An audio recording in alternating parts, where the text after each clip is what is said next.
Well, I think it's safe to say by now that being an influencer is probably one of the toughest jobs on planet Earth. This is mostly because throughout your very rewarding career, you'll be asked very tough questions.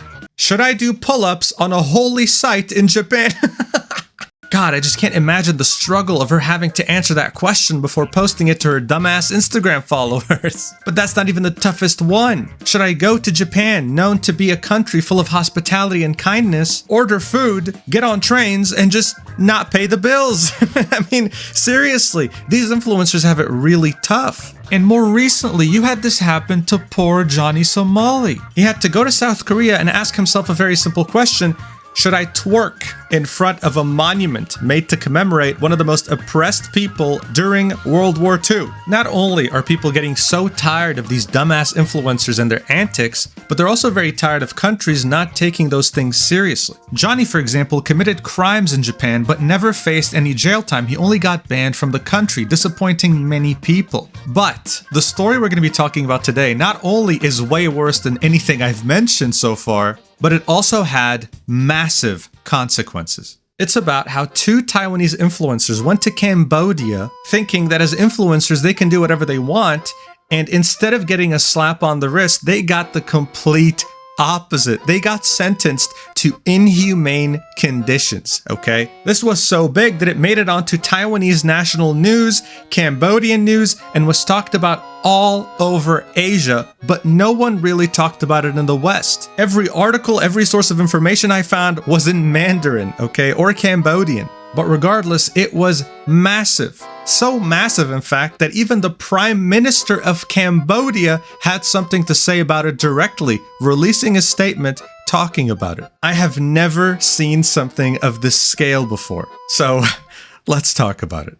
The main influencer at the center of this incident goes by the name of GOODNIGHTCHICKEN, a 31-year-old Taiwanese man. His content mostly revolves around him live streaming himself in abandoned or haunted buildings. This is obviously nothing special. Many people do this same type of content and it's very hard to stand out. But in 2020, he had done exactly that, even though he wasn't really planning on it. While live streaming himself in an abandoned hospital, he came across a corpse half hanging on the ceiling and ran away in fear. This actually ended up solving a missing persons case. The police got involved, the government got involved. It turned out that this person had been missing for a long time, and he had helped solve this case. This was on national Taiwanese news. He was praised for it and was able to build a following from it. This in turn allowed him to start earning more money and travel outside of Taiwan for content. Like for example here, he's going to Malaysia and he also went to Japan. For 2024 though, he had his sights on Cambodia. Cambodia is a country in Southeast Asia, known mostly for its beauty and monuments. But that wasn't why GOODNIGHTCHICKEN was interested in it. No, it was more grim than that.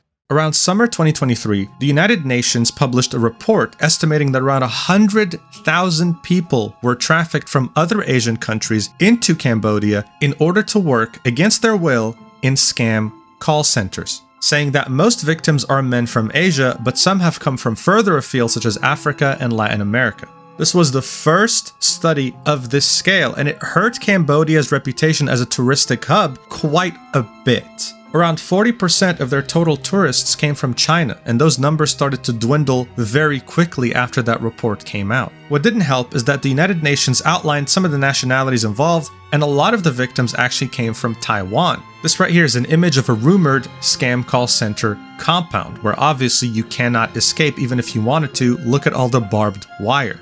Seeing that this was massive news in Taiwan, GOODNIGHTCHICKEN saw an opportunity in this. What if I went to Cambodia and documented this, tried to explore these buildings and show everyone what was happening behind these walls in those compounds?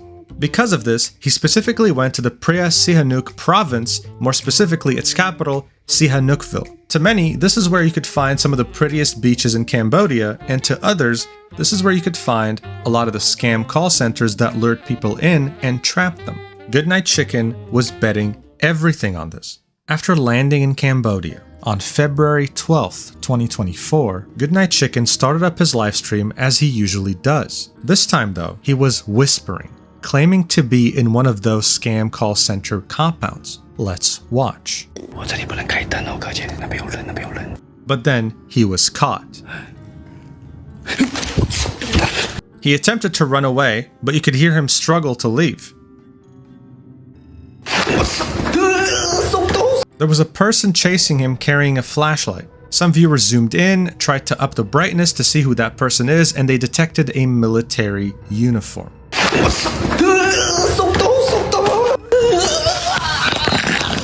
And then you could hear him struggle at the end, as if he was caught. The live stream ended there. So obviously, you watch something like this and you'll worry. You're thinking, oh, wait a second, was he caught like all these other Taiwanese men that were brought into Cambodia? Are they going to torture him? Are we ever going to hear from him again? Well, they didn't, at least not for the entire evening after this live stream, not until the next day. This time though, it wasn't from him. It was from his friends and his wife sitting in the middle right here, saying that they were very concerned, saying that this has to be solved as soon as possible, that they were very worried. And this of course added more fuel to the fire. The viewers were also just as worried. Now, of course, there were some skeptics asking, why are you out here live streaming? Why aren't you contacting the consular services, the police, etc.? These skeptics were calmed down when another influencer friend of Goodnight Chicken from Taiwan live streamed himself saying that he would never joke with his own life, doubling down on the idea that this is very serious, that everyone should be worried, that there was no room for being skeptical. Things intensified even more when the governor of the province that Goodnight Chicken was in posted 4 images of him on Facebook saying, if you guys see a person that looks like this, please contact me immediately. Even the police and the government was now on this. I mean, they're already struggling with tourism. They have a high-profile Taiwanese influencer show up to their country, claim they're being kidnapped. Holy shit, man. Get everyone on this. This was a matter of national reputation now. But as you might have guessed, things got even more intense. The next day, a live stream just starts all of a sudden on Goodnight Chicken's channel, and it's him running. Watch. 拔腿狂奔，还不时回头看，他是直播主晚安小鸡，到柬埔寨凯博园区直播，自称遭人袭击后被控制行动。他们拿电击棒，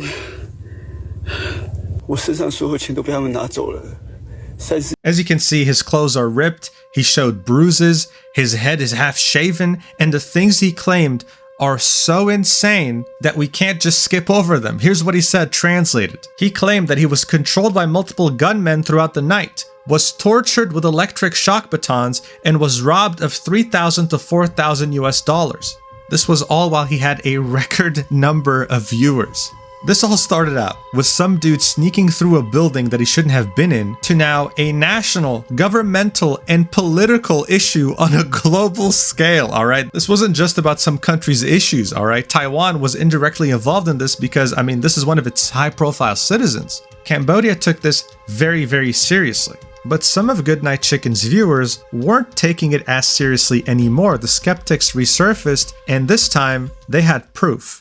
Liu Yu, otherwise known as XXXXGay1069 on Twitter, great, amazing name, managed to pinpoint exactly where Goodnight Chicken actually was. He concluded that his live stream of himself running was actually in this area right here, which is a very big deal because it was very far away from the rumored compound location and right next to a beautiful, peaceful, and calm resort town on the beach. Not really a place where you'd expect someone torturing you, shaving half your head, and shocking you. To some people, this was getting very fishy. But regardless, the Cambodian police was on their way, and they were using every resource available to find Goodnight Chicken as soon as possible. As you saw earlier, the governor of the province was involved. The police commissioner is now involved too. This was very, very serious. Shortly afterwards, the police had done it. They had found Goodnight Chicken and his friend that went with him to Cambodia. But instead of the smiling faces that people were expecting, they were met with reality. The 2 influencers were handcuffed, and the police officers were pissed. Goodnight Chicken and his friend were caught red-handed, with the police commissioner pointing at all the props they had brought with them from Taiwan to stage this entire thing. The whole thing was fake. There was not a single real thing in all of this. They had fake Cambodians' military uniforms. The person with the flashlight stopping him was his friend dressed in this uniform. They had a bunch of tools and makeup and even fake blood.